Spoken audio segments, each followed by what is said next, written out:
Welcome to Hoist the Colors, episode number 5. And the first episode, we get to talk some ball.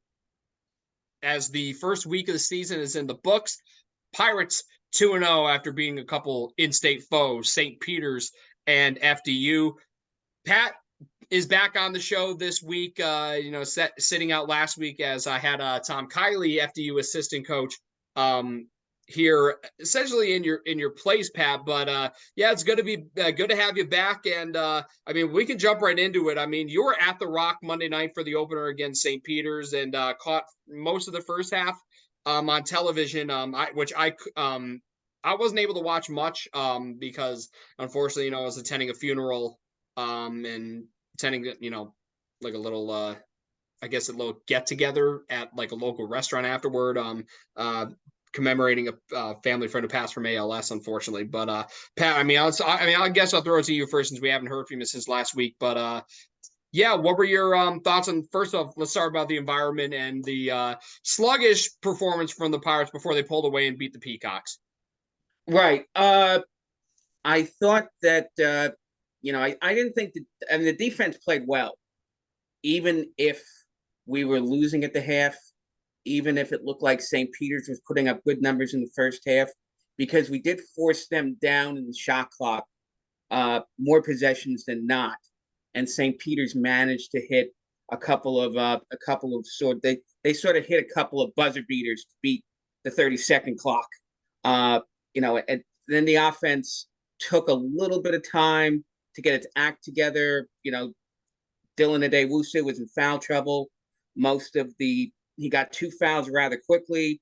So then Holloway had to go to Coleman and Sanders, and they were having some issues getting their feet wet. This is obviously Isaiah Coleman's first game as a Pirate. So he's going to have a little bit of the nerves, anyway.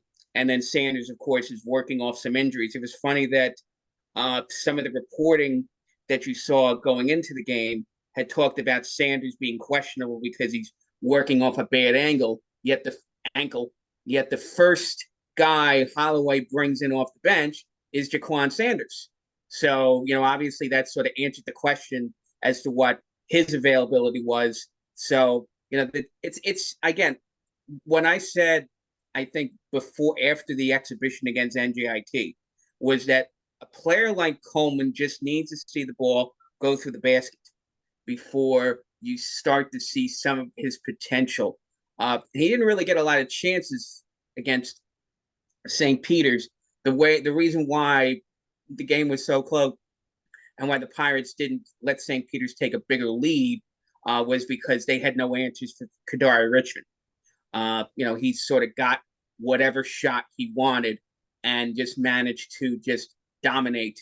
And then Dre Davis was also holding up his end of the bargain. Unfortunately, Jaden Bediako and Hutchins Everett weren't really asserting themselves inside. I don't know if that was because Mohamed Sow of St. Peter's was giving them trouble. I know St. Peter's is very aggressively rebounding on the offensive boards. Shear Mason basically said, we're going to bring 3 or 4 guys on the offensive boards, which is not something you normally see from an undersized team like St. Peter's. But I guess he figured that was the best strategy to get some easy baskets. And it worked to a certain extent, for the first 30 minutes of the game. And then, the turning point and when Seton Hall put it away was when Alamir Dawes hit 4 3-pointers from, I think it was the 8-minute mark to about the 4-minute mark, which took a game, which was, I think even when he hit the first 3, St. Peter's was up by 2. And that gave Seton Hall a 1-point advantage. And I think when Dawes hit the last 3, it took a 9-point game and made it a 12-point game. And then it was basically, garbage time after that. So, you got, and Wusu played a lot better in the second half when he stayed out of foul trouble. I think he drew his 3rd foul with like 6 minutes to go. So he played a good deal of the second half without getting into foul trouble. And then he made a couple of shots, got a few rebounds, made a couple of good defensive plays, which showed you what he's capable of, along, of course, with Davis and Richmond, and some of the other guys. So in that sense, there are a lot of parallels between the game with NJIT and the game which really counted against St. Peter's on Monday night. In as much as that Holloway was having some issues getting bench production, he was having issues getting production from Bediako and Everett. And those, of course, are things that, we'll talk about FDU in a couple of minutes. But if you're those are the things that you would like to see fall more into place over the games coming up this week, with trying to find more production off the bench, and then trying to see if the guys on the inside can assert themselves. But then, if you want to look at the FDU game, maybe the light came on at least for one of the bigs in the FDU game as opposed to last Monday night.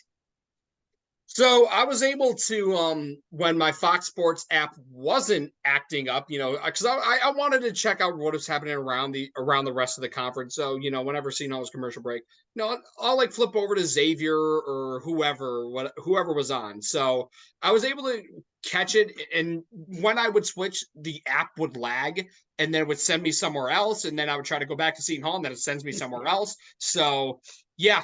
Opening night jitters, and can we just stop the whip around on opening night? It's great in concept, horribly done in execution. That I think that's something everyone can agree on. Like, don't get me great concept, poorly executed. It happens. At least they tried. I respect it, but just can we not bring that back next year? I'd be very, very happy. But from what I saw with Seton Hall, didn't start off great. Obviously, everybody knows that. But I'm telling you, this core four of Kadari, Dre, Dawes, and Dylan Adewusu, our favorite player here on this show, as you pointed out on Twitter recently. This is going to be the group that I think is going to carry this team, because look at the scoring production from Monday night. They accounted for 80% of the scoring. Kadari had 18 points, but not only did he have the 18 points, 7 boards, 6 dimes. I'm pretty sure he had 6 steals too. I'm telling you, this guy could potentially, there's a lot of great defensive players in the conference, from Klingon to Stevie Mitchell, to Kalkbrenner, 2-time defensive player of the year. Kadari, I'm telling you, he has the potential to push towards that upper echelon of defensive stalwarts in the conference. In terms of being a perimeter defender, he's right up there as one of the best, if not the best.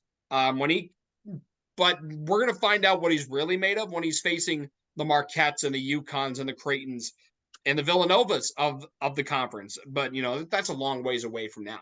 But I'll tell you what, they, again, slow start, but I'll tell you what, in the second half, 5 of 9 from 3 compared to, what was it?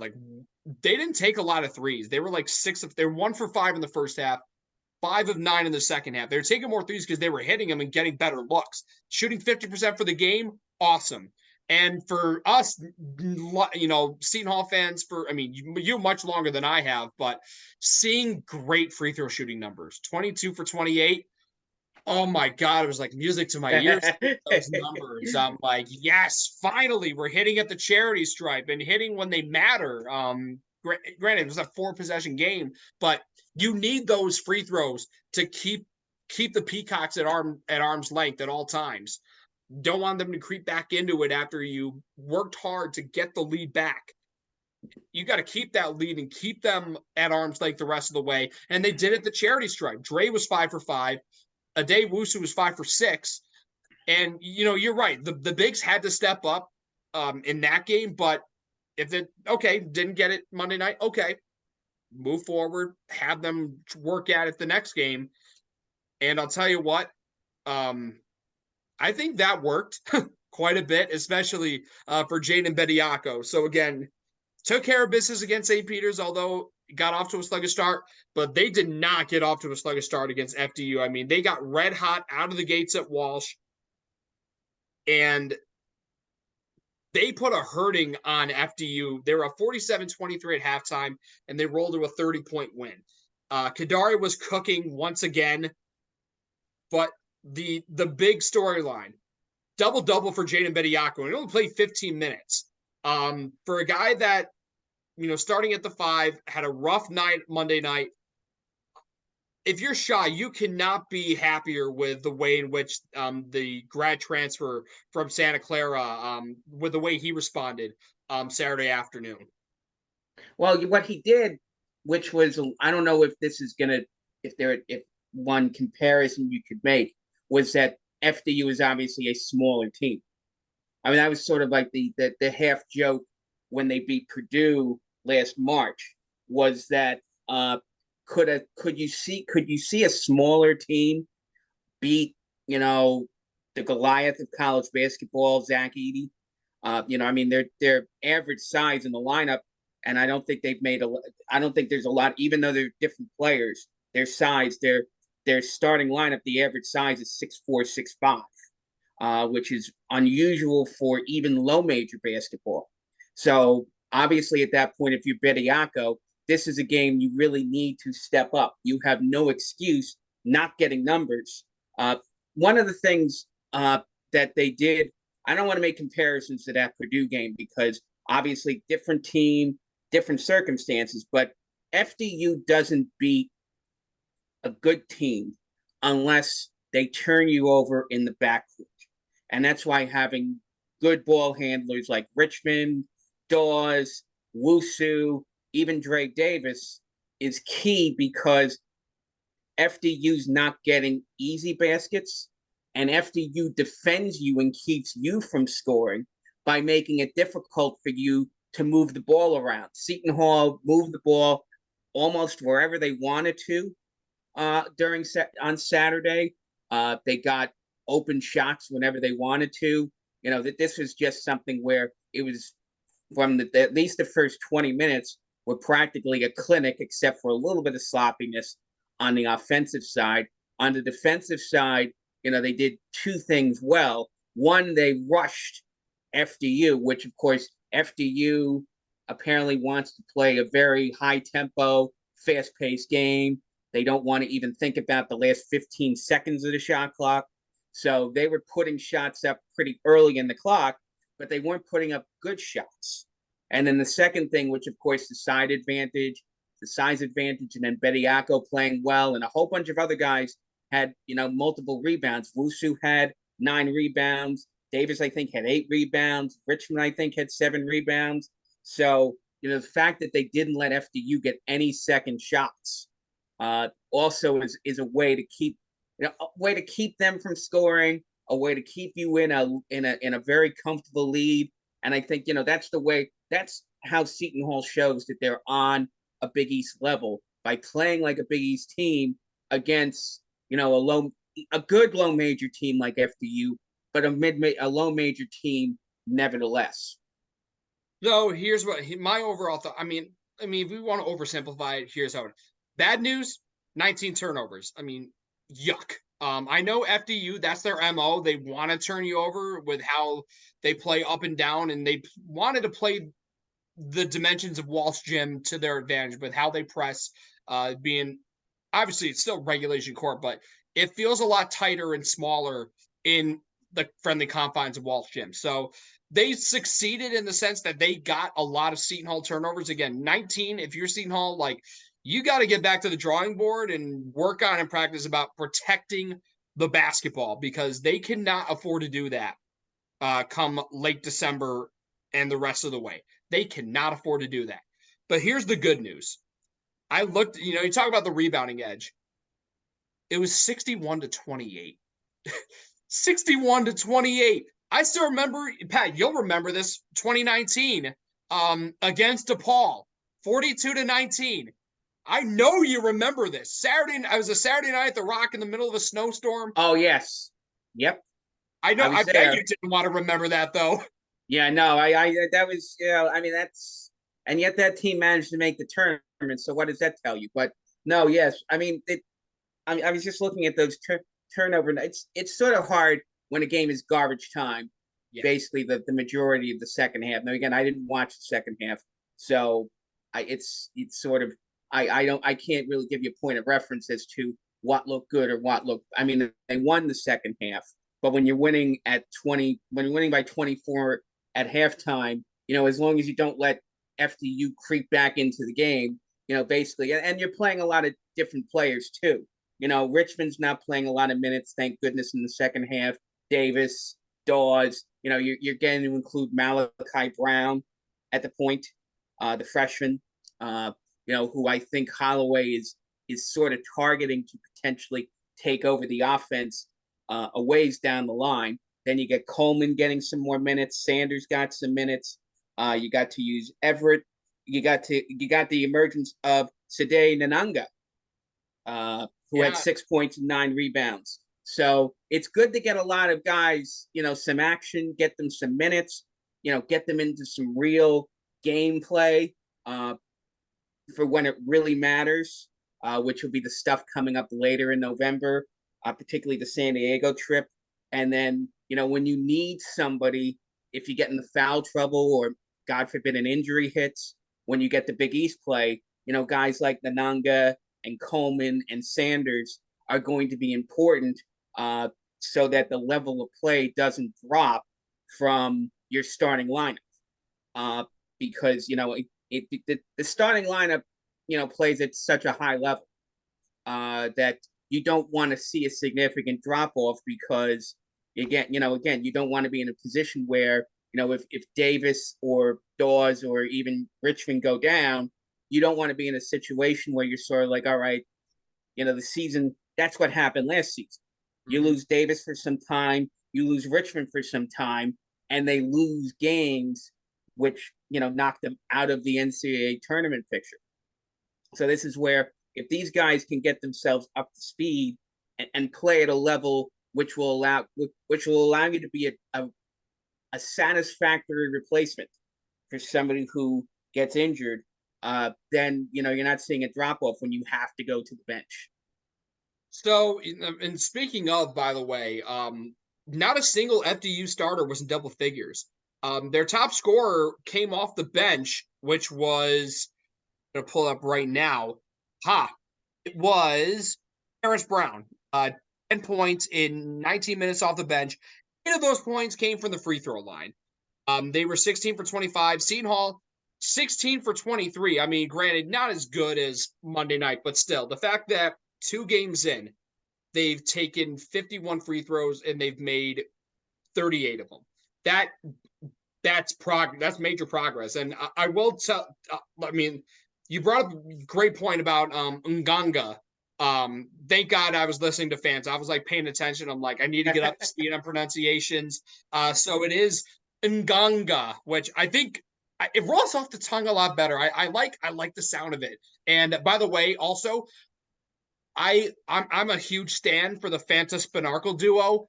Their chemistry, and the way those two bounce off each other. I mean, you have my generation and Spinarcle played in the late 70s at Duke and as a Jersey guy compared to Fanta being a New Jerseyan and being from Ohio.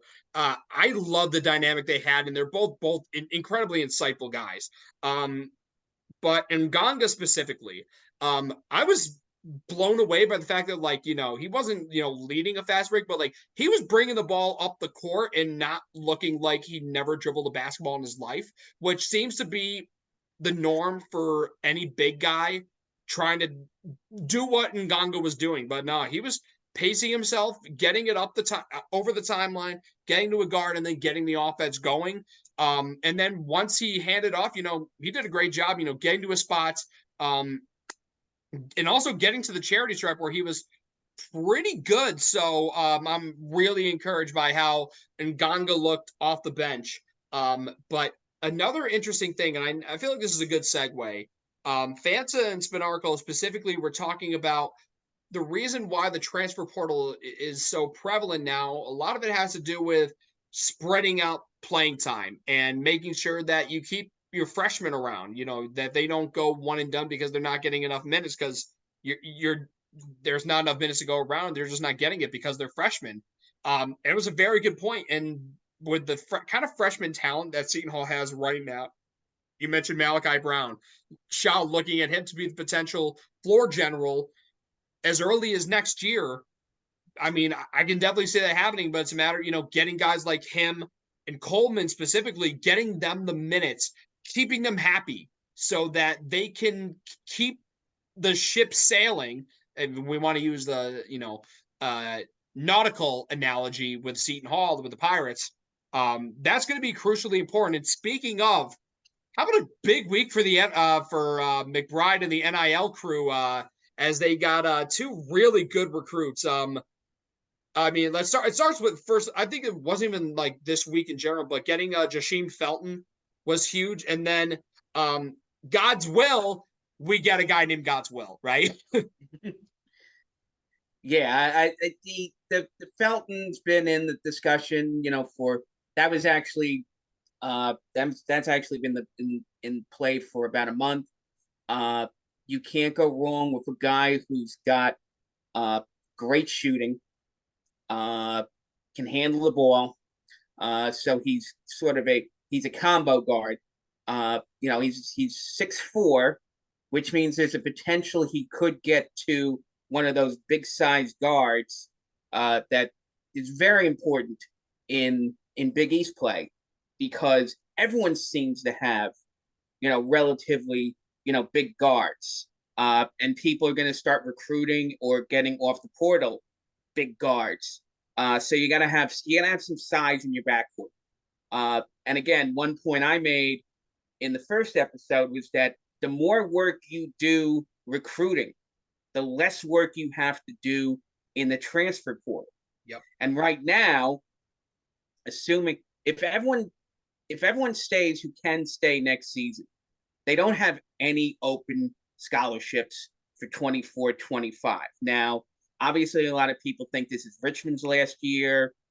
Some people think it's going to be Dre Davis's last year. So, in that sense, there are expectations that there's still some work to do to build this roster. There's also, as you just mentioned, some work you have to do to maintain the roster that you have, and keeping guys like Isaiah Coleman and Jaquan Sanders and people like that. It may not be quite the same for guys like Nananga and Everett, who are already one-time transfers, who would have to run the risk of having to take their chances of getting a waiver on a second transfer, assuming the NCAA doesn't loosen up.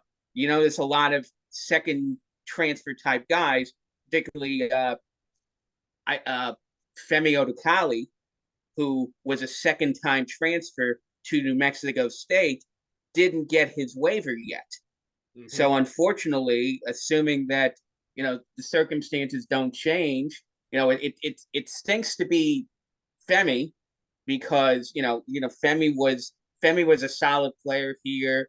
Femi was high ranked when he first signed at Pittsburgh years ago. So it's unfortunate a guy like Femi sort of lost in this shuffle, but it's something to keep in mind for like the one-time transfer guys on this roster, that they may not get so lucky if they're looking to get the second transfer. But of course, guys like Coleman and Sanders, and to a lesser extent Malachi Brown, they have to sort of figure things. They have to. Yet Holloway wants to keep those guys in the fold and make sure they continue to buy in to what's going on. It's funny, we're not gonna. I don't know if we want to. I'm gonna make a detour into Georgetown's situation very briefly. You look at the guys on Georgetown's roster: Jay Nepps, Rowan Brombaugh, Dante Stiles, are all guys who were, big time recruits at major programs, Illinois, North Carolina, Texas. They didn't get exactly what they wanted at those places, and then they were available for Ed Cooley to scoop up to form his roster at Georgetown. So I don't think Holloway wants him in a position where he loses that guy. And then maybe to sort of cycle back to the NIL situation, it's a testament to Mike McBride, to guys like Jerry Walker, who's been working a lot on Onward Seatonia, and to all the high-ranking people who are involved with that that they took what was a legitimately, horrible situation about a year ago, and have now figured out, what you need to do to get some money in the coffers for the NIL. It's funny, they after the game, they did an NIL event at Bunnies. I wasn't at the game. I just saw pictures. But the difference between the event yesterday and a similar event they tried to do after a Walsh game was sort of night and day. Reports that I got from people who went to the event last year was that they basically had 2 or 3 players on the team, and they didn't do a very good job promoting it, and there were about 10 to 15 people who showed up.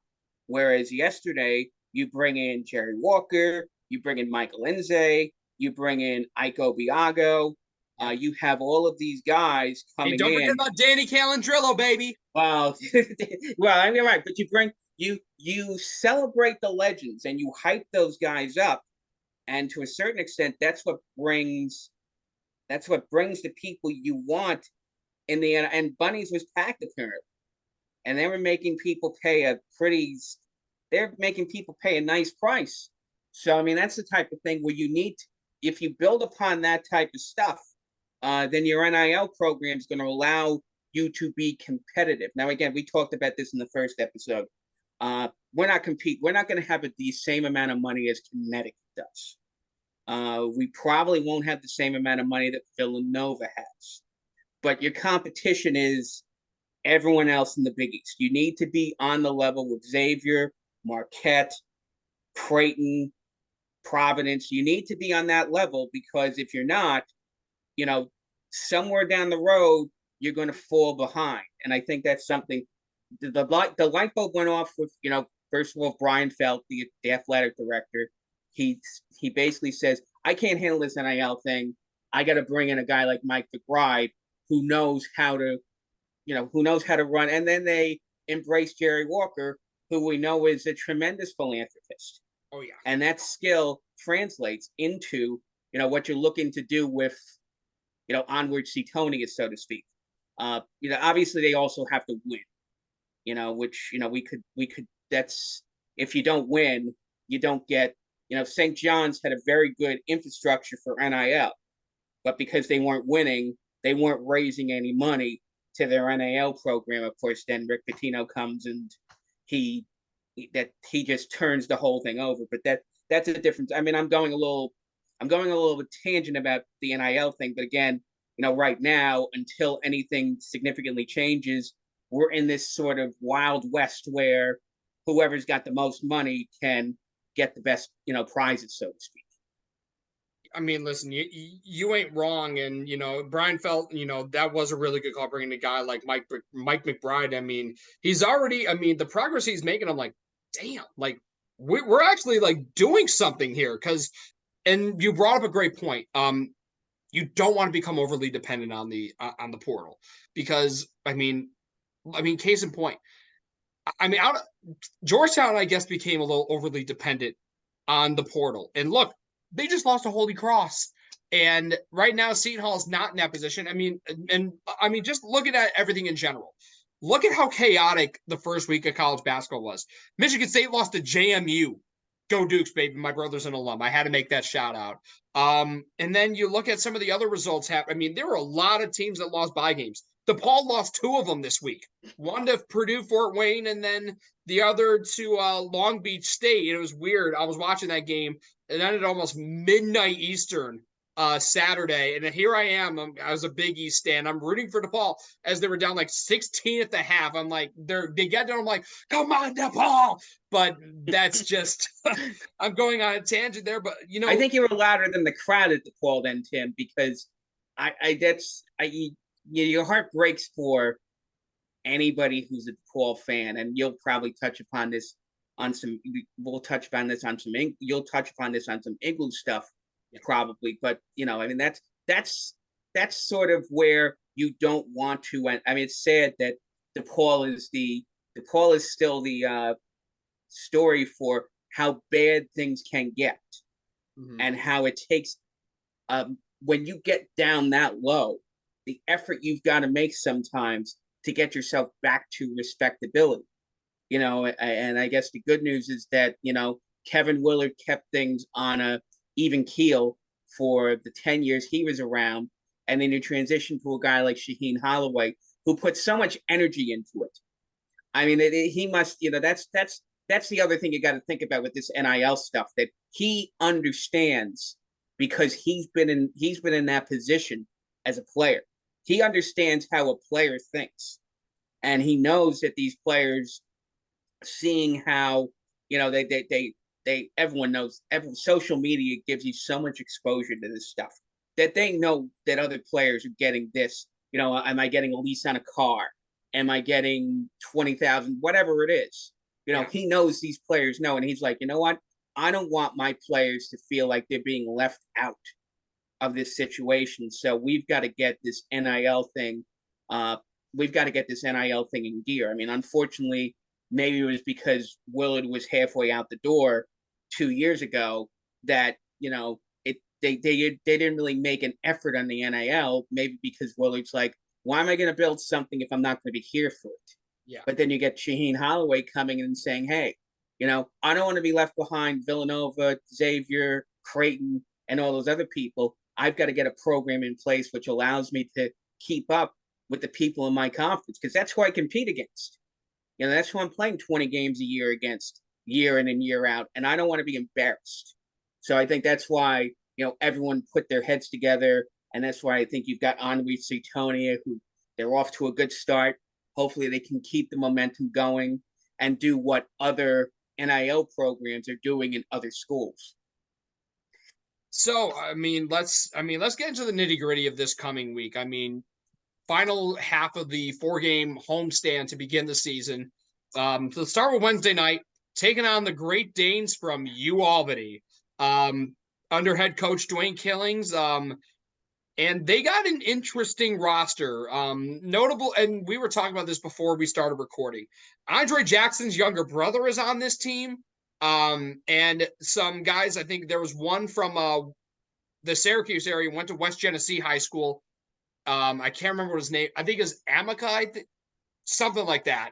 And then kid I know from Cooperstown, Tyler Bertram, who's a college hoops journeyman, started at UAB. Then he went to Binghamton. Now at Albany, hailing from the birthplace of baseball, Cooperstown. Seeing him on the roster, and they got an interesting roster. I think they're supposed to be one of the better teams in the America East, which in reality is not saying much. But this Albany team, they played, their first week, 1-1 record. I don't really know what to make of this team. I just know all I know is Seton Hall should just beat this team up. I'm not saying they should blow them up by 40, but the realistic expectation, I would say, play as well as you did against FDU and make sure you own the glass, because Albany, like FDU, granted, Albany, I don't think anyone is as small as FDU, but you got to own the glass and at least, get yourself 40 to 50 boards and keep them under 30. I think it's about building momentum you saw yesterday. Yeah. Again, seeing guys like Bediako, seeing guys like Nanenge, seeing, even that's the one thing that Richmond brings to the table. Not only does he steal the ball on defense, not only is he almost impossible for most guards to, hit their passes, because he's in the passing lanes because of his length, but he also rebounds. And that's something where, particularly when you've got big men who are sort of hit and miss, like Bediako and Everett, you need some other guys to step up on the defensive glass. Richmond, Dre Davis, Adewusu are all solid rebounds. I mean, right now, Seton Hall has 4 guys averaging more than 6 rebounds a game. Now, of course, that's part of that is what you said a couple of minutes ago, which is that when you play 2 games and one game you have 60 rebounds, then yeah, your rebounding averages are going to be inflated. And when we get to January and February, you probably aren't going to have 4 guys averaging 6 rebounds a game. But still, you got to have everyone doing their part on the defensive end. Defense is not only about getting steals or blocking shots. Defense is also about making sure teams don't get second chances off you. And that's something you just want to see Seton Hall continue to do that, because the teams, as we've talked about a few times this episode and in past episodes, the competition steps up. And when you're playing teams like USC and Rutgers and Missouri coming on down the line later in the non-conference, you don't want to have games where you're getting killed on the boards and giving teams like that second chances, because that makes games which are going to be tough to win as it is that much more difficult if you're allowing teams to score a lot of points on second chance. So I think that's something which, but again, Shaheen Holloway knows this. This is when you've got a guy with such defensive mentality, he knows that there are 3 or 4 legs to a stool when you're playing defense, which is, of course, getting steals, forcing bad shots, but then also taking advantage of teams missing shots by making sure they don't get second chances and making sure your opponents are getting empty possessions. So I mean, that's what you're looking for when you're playing a team like Albany on Wednesday night, and then a team like Wagner next Saturday afternoon. So, I mean, you nailed it on the head. I think in terms of like, don't get out rebounded, and in turn, don't give up any second chance or limit the second chance opportunities and prevent those second chance points to the best of your ability. I mean, they got out rebounded by St. Peter's. So I think, Shaw made a note of it in practice, like, hey, we can't let that shit happen again. And granted, they got kind of lucked into doing that against arguably the team that was the smallest team in the country a year ago in FDU. They're probably towards the bottom of that list again this year, but for them to own the glass the way that they did, 61 rebound, I'm still mind boggled by that. Walter Dukes would be proud. I know he would be. But yeah, I think I bet Jerry Walker was proud being in the building. Oh yeah, 1,000%. So they just got to keep that going. Just clean the glass up, and really continue doing a good job of getting the rebound, getting out in transition, getting the guards good look, especially with Al. The thing is with him, he's streaky, and this is something we've known for well over a year now. He's a streaky guy, but when he gets hot, I mean, his hand, you can see the smoke coming out of his hand every time he releases the ball. That's how hot he can get shooting the three. I mean, look at what he was doing towards the end of the first half against FDU. I mean, there was not a single shot that he was going to miss. Even if he tried to miss, he was still sinking it anyway. That streak against St. Peter's late in the second half was also a textbook Alamir Dawes shooting streak. Where he just and the good thing about Dawes is that he wants the ball when he's hot. Mm-hmm. He basically gets that sort of sense when he's starting to hit this. He's like, make sure number 2 gets the ball, because if you give him the ball's going in the net, no questions asked. So I think that's just something, because he's got such a scorer's mentality that he just knows that look, you give it to me, the ball's going in.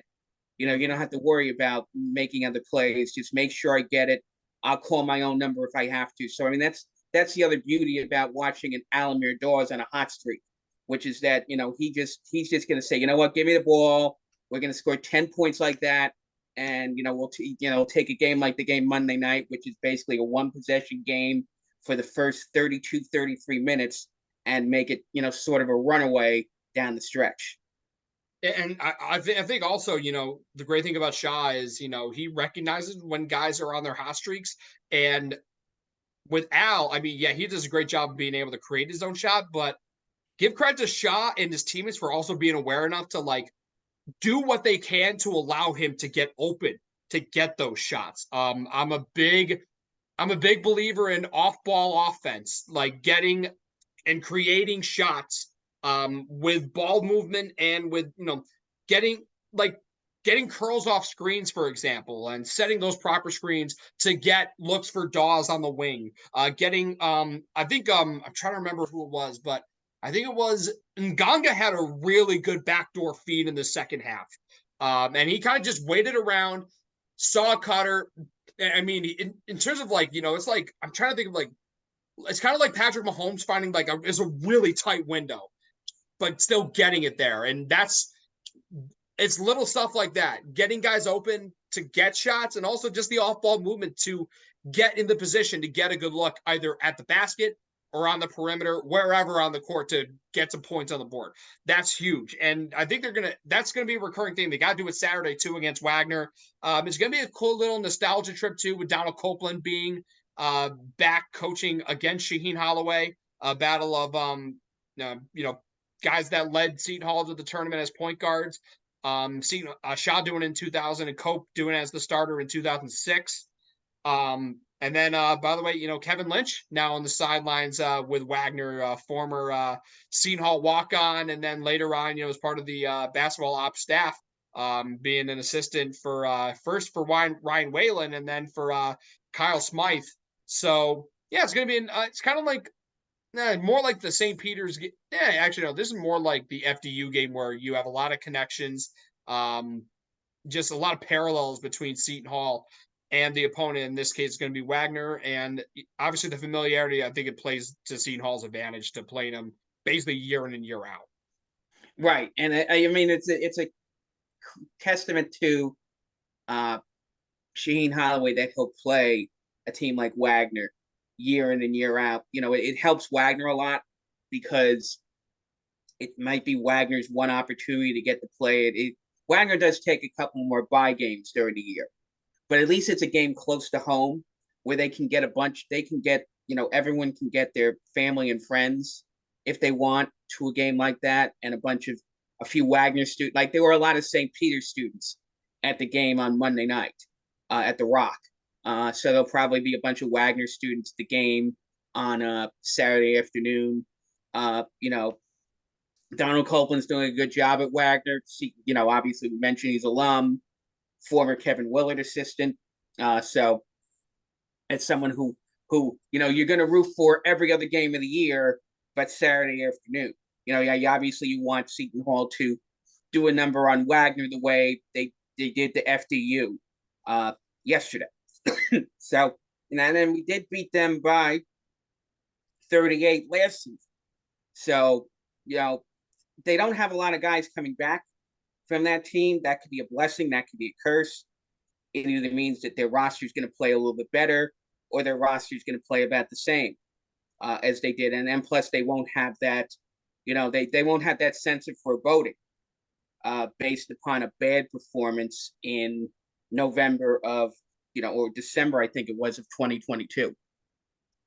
So, yeah, I mean, they got to play well this week, and especially against Wagner. Like, you don't want to just look too far ahead because what's coming up after Wagner, and that's the San Diego trip that we've been talking about. But that's something that we're going to discuss next week, and I think Shaw, he's going to have his opponents in the right headspace where worry about Wagner, don't worry about USC Thanksgiving Day in San Diego. Wagner's the opponent today.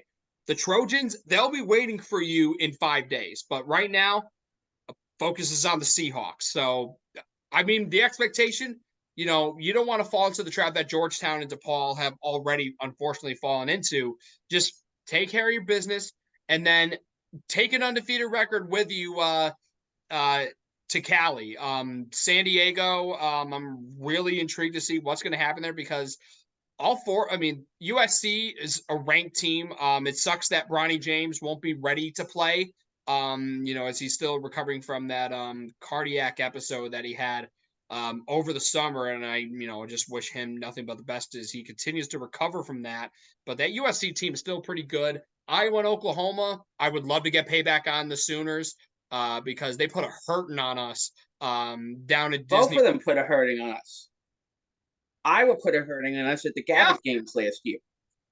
So either way, we'll get to this in our next episode, but both of those teams, we're going to see one of them at least. Yeah. And both of them beat us. Iowa beat us pretty bad at the Rock. in the Gavitt, and then the week later we lost an ugly game that they probably should have won Yep. against Oklahoma. So, in that sense, there's a revenge factor both ways. And again, not to preview things too much, but getting a split out of San Diego could be big for a number of reasons. Not only does it make you feel better about the team, but then you talk about making an NCAA resume and having a major conference opponent in the win column. The net will come out about a week after that. So, but we'll get into more details about that stuff in next week's episode. And I think that's a pretty good place to leave this off. So Pat, before we start off, any last thoughts about, the games that we just saw in the opening week and maybe looking ahead to the Great Danes and Seahawks? What do you got? Well, the thought you have is that, again, everybody's using November to try to figure things out. Mm-hmm. That's why you try to schedule things a certain way. You basically, the team, there's still a lot of pieces you're trying to fit into the puzzle, particularly on the second unit. Coleman, Sanders, Everett, Nananga. And in that sense, you're looking to at least build a solid 7, 8, even 9-man rotation. So again, this is going to be a good week. Hopefully that they'll get a lot of minutes. You talk about how many things you're impressed seeing Nananga do. And hopefully that momentum continues as we head into the tougher stretch of non-conference play. So, I'm gonna be watching to see, first of all, again, can the core four and Bediako take care of business, get you a big enough lead where you can start to see those second string guys and get them the minutes and get their feet wet, again, in case you need them down the road. So my final thought, I know we kind of briefly touched on it with, the event for Onwards to Tonia at Bunnies on Saturday, but let's not forget about who was at the game Monday night. The Prophet came home, Isaiah Whitehead, which that was so awesome to see. I know he'd been tweeting like, hey, I'm trying to go to the game. Can anyone hook me up? And I was just really happy to see Zeke in the building. He, for me, obviously I came in the same year as him at the Hall.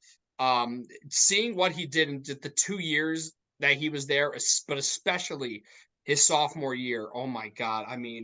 I still talk about it to this day. I talk about it in the same vein that most people talk about, when their team won national championships. I talk about Isaiah in the same vein. I call him the prophet for a reason, not even just in a biblical sense. That man, he was the chosen one to come to Seton Hall along with the rest of that class to bring Seton Hall back from the dead. And I can talk about 2016 till I'm blue in the face, and I'll save that for another time, but not tonight. But it was also great just getting Zeke in the building. I know he's got to go back to Israel, which it's going to be tough because of what's happening over there, and my heart goes out to just. It sucks that all this tension is going on in the Middle East, and that I thought it was bittersweet to see Whitehead there. Again, you love seeing the legends show up, and it's important that they have a presence. But the fact that unfortunately his season has been interrupted by what's happening over there, you sort of think to yourself, should he not that he shouldn't be there, but he should be balling in Israel right now, and hopefully, knock on wood, sooner rather than later, the tensions subside enough where he can get back to doing what he does best, which is playing basketball. And he's built a nice little career after his NBA career sort of hit the skids a little bit, playing well in other locations. So I think it's one of those things where you want him back doing what he does best and making bank. Yeah, exactly. And, providing, the reason why he left early was so that he could, provide for his family. And, he's got a kid. He's adorable, by the way. And also just giving back in Brooklyn too with, what he's doing in the youth basketball scene in Brooklyn. But at the end of the day, he's a baller. And he should be balling overseas, and he's been doing great doing that ever since he left the association. But another guy, and I know he was there, and I wanted to shout him out, Jameer Harris.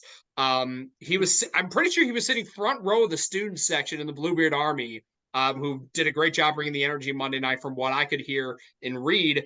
And by the way, Jameer, I hope you're seeing this. I know you were housing some Prudential Center tenders, baby.